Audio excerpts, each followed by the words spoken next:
Join me in my kitchen today as I make a quick and simple lunch for my family, myself, my husband, and our 5 children. I am making chicken bacon ranch pasta. And while I do that, we are going to talk about the secret lives of tradwives. Okay, well, it's not secret. That sounded good. We're actually going to be talking about fake tradwives today. If you have no idea what I am talking about, but you like a little bit of tea and a little bit of controversy, then you are in for a treat today. And since I'll be talking about the world of fake tradwives as I cook, I'm not going to break down the recipe step by step talking. I'm just going to put notes up on the screen, and I will link the recipe for you guys in the description. This is just a really easy, like under 30-minute meal from scratch. So nothing too fancy today. All right, let's get to it. So the trad wife trend has been so interesting to watch. It's been very interesting to watch, the rise of the trad wife as a response or reaction, and a lot of times as an overcorrection to radical feminism. So when most of us think about, the trad wife stereotype, it's mostly a caricature, to be honest. It is, I think a lot of women in this space are sincere. I know I'm certainly sincere, but I wouldn't even call myself a trad wife. I've done a video on that. What are the duties of a wife? What is a traditional wife? And if you've watched that video, well, I'll link it for you if you haven't watched it. But if you watched it, you know that I don't like that term because it's subjective. What does it mean to be traditional? Well, depending on, what tradition you come from, that could mean many different things. So I don't like the term, but I do have traditional Western values. I love to be home and take care of my kids and my family. I do believe in patriarchy. So, I guess that would put me somewhat in that traditional category. But no part of how I live my life is me trying to be something I'm not or put on a performance. So what you see in my videos is what you get. Of course, there's editing. I edit out things that it would be inappropriate to share, like, my kids running behind me and, fighting each other or something. But other than that, this is just like how I live my life. But a lot of it really has become a caricature. It is, women who maybe see the value in tradition, but they don't know exactly what that looks like. So they look back to the nearest point in recent history that they can remember where things seemed to be somewhat normal. Things seem to be kind of okay. And for a lot of people, that is the 1950s housewife. And not even the real 1950s housewife. It's a, 1950s housewife from TV, meaning it's not real. But yet people, women base their entire persona on these fictitious traditional wives, these fictitious characters. And I guess there's really no harm if somebody wants to dress up like a 50s housewife and act like that and make videos, whatever. There's, definitely an audience for that because these types of content creators do very well, even if they're not necessarily influencing other people. It's entertaining, that's for sure. But where this can become dangerous is the legit fake tradwives who are building up these online characters and personas and accounts that are having massive influence on people, and they're pretending to be someone they're not. A lot of these accounts are run by women who are not married, have no children, or they're even run by men. Okay, so maybe I'm losing you here talking about tradwife accounts run by men. I will explain. We're going to take a quick break and then I'll be right back.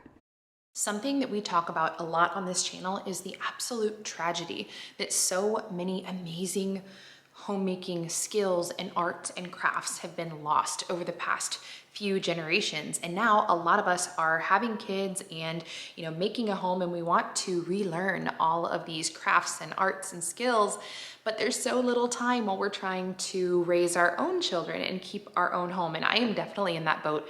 I have an 11-year-old daughter, and she is so crafty. I've already taught her most of what I know, and she still wants to learn more, but she's only 11. I am just not ready to set her loose on the internet or on YouTube. I'm really careful with our screen time. So Craftsy has been the perfect fit for us. Craftsy is an online community with over 2,000 easy to follow step-by-step courses with lessons all mapped out on all of your favorite arts and crafts and skills, things like baking and quilting, sewing, knitting, lettering. Great thing is, if I don't have time to sit down and learn right alongside of her in the moment, I know that I can confidently set her loose on Craftsy, and I'm not worried she's going to be exposed to something harmful. One of the first courses that we took was a baking course from Zoe Bakes. We were really excited to see some of our favorite online creators on Craftsy. We have several of Zoe Bakes' cookbooks, so my daughter was just thrilled to take an actual course of hers. I'm very mindful of my kids' screen time. I'm totally okay with using online tools. I just don't want it to turn into an all-day thing. So I have actually started incorporating Craftsy lessons into our homeschool lesson plans. As far as my boys, their interests are just a little bit different. So their top picks were woodworking, photography, gardening, and they even have fitness courses as well. So this really is something that your entire family can use. Craftsy has a limited offer for Hopewell Heights subscribers. The first 1,000 people to join the Craftsy community using my link will get an entire year of Craftsy, a premium membership for $1.49. I actually had to reach out to them to make sure that was definitely the price, because it just seemed too good to be true. I mean, that is just like pennies compared to what you would pay for even one online course, let alone 1,000. This offer is only valid for new members. I will put all of the details and my link for joining the Craftsy community in the description below the video. So there are many tradwife online accounts, platforms that are being run anonymously. So, these accounts are not sharing actual photos or videos of their family or information that you could use to verify that this is an actual traditional wife that is married with children. They're just sharing hot takes or, always posting, but it's under a pseudonym. They're doing so anonymously. And I have thought for a long time, a lot of this, I really think a lot of these accounts are being either run by men or crazy people, because it just seems so extreme and so fetishy and so cultish. But the scary part is a lot of women have fallen into the traps of following these accounts and actually, being heavily influenced by their content, making life decisions based on what these accounts are saying. And the case that has come out recently that is absolutely insane, and, this is truly like even greater than Jerry Springer material, is the case of Patriarchy Hannah. If you are not familiar with what has happened in the last few weeks with the account and podcast Patriarchy Hannah, you have got to check into this. I mean, this is just absolutely wild. Essentially, this account has grown to have tens of thousands of followers and a podcast that is very popular in the patriarchy and, tradwife sphere.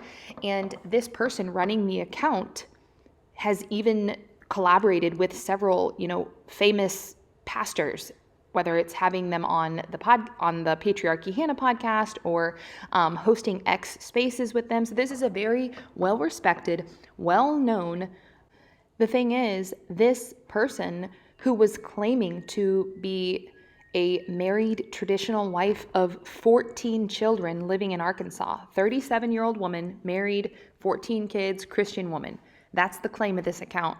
Well, it was revealed that it was a total phony. This account was being run by a morbidly obese single woman with no children who lived with her parents and has an extensive criminal history in fraud, identity theft, and this person had, befriended and gained the trust and respect of a very large community of Christian women and men who hold to patriarchy and claim to be living traditionally. A lot of people were deceived by this person. And I have a very strong feeling that this is not just a one-time thing. I think a lot of these kinds of accounts that are run anonymously are being run, they're phonies, or they're being run by men who are pushing harmful, legalistic, really rigid ideas of what it means to be a traditional wife onto women as a sort of fetish or, a way to gain control over them. I do believe in patriarchy. I do believe in tradition, but I believe that there are boundaries around that. And as a Catholic, those boundaries are very well defined by the church. So even though I do believe in, a wife should submit to her husband, the church has actually defined things that a husband cannot make a wife do. So he can't, put her in harm's way or cause her to do immoral things or place all of these really heavy, non-biblical, non-Christian burdens on her just because he says so. If you want to know more about that, like I said, I've done videos on this before. I find the whole topic of tradition to be very fascinating because this is what shapes culture. And I really believe that to regain, stability and to truly make America great again, we need to go back to tradition.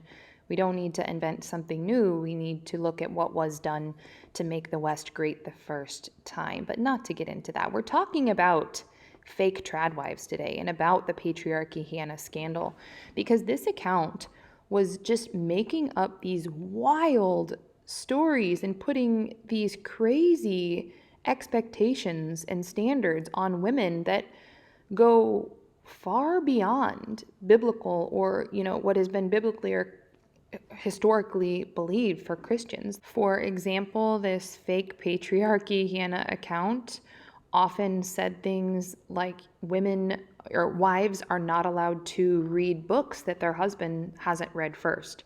They're not allowed to maybe listen to a podcast that their husband hasn't first listened to and vetted and approved of. Just all sorts of things like that that, once again, go beyond what Christian tradition has ever taught. Because if you're familiar with your Bible, you'll know that in the book of 1 Peter, the Apostle Peter actually gave instructions for wives who converted to Christianity, but their husband did not. And he gave them instructions on how to proceed, how to live peaceably in that marriage where they're living a brand new life as a Christian, but their husband is still practicing some other religion. Well, if this hyper-patriarchal view that women are not allowed to have any thought separately than their husband was true, then Peter would have reprimanded these women for converting to Christianity against their husband's will, but he didn't reprimand them. He gave them instructions on how to live their Christian faith and still try to keep the peace at home. And I don't know everything, but I do know my Bible, and I'm so thankful because I was able to spot these kinds of phony accounts a long time ago. I never followed patriarchy, Hannah. Something always seemed off. There were a lot of red flags, and my gut was right. All right, well, that wraps it up for this week's video and this week's chat. Before you go, don't forget to check out the offer that Craftsy has for Hopewell Heights subscribers in the description below the video.